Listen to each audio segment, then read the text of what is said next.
आप सभी का स्वागत करते हैं भोजपुरी इंटरटेनमेंट के यूट्यूब चैनल पर। आ गया एक बार फिर बहुत ही बवाल और बहुत ही धमाकेदार भैया गाने को लेकर।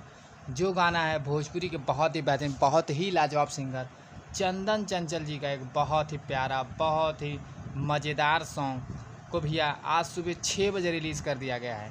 जैसा कि आप सभी लोग स्क्रीन पर देख पा रहे होंगे, जिस बेहतरीन और लाजवाब भैया गाने का नाम है माल लेके घूमत बा नेपाल में। और इस भैया बेहतरीन और लाजवाब गाने की बात की जाए तो इस गाने को भैया गाया है चंदन चंचल जी ने। वहीं पर भैया इस गाने में आप सभी को फीचरिंग करते नजर आ जाएंगी दिव्या यादव जी। तो भैया इस बेहतरीन और लाजवाब गाने को आज सुबह 6 बजे SFC म्यूजिक के ऑफिशियल यूट्यूब चैनल पर रिलीज़ कर दिया गया है। अभी तक जिन्होंने भी भाई इस बेहतरीन और लाजवाब और मज़ेदार गाने को भैया अभी तक नहीं सुना है, वो जाएँ SFC म्यूजिक के ऑफिशियल यूट्यूब चैनल पर जाकर इस बेहतरीन और लाजवाब गाने को भी ढेर सारा प्यार से सुनाते हैं। गाना बहुत ही मज़ेदार और बहुत ही बवाल होने वाला है।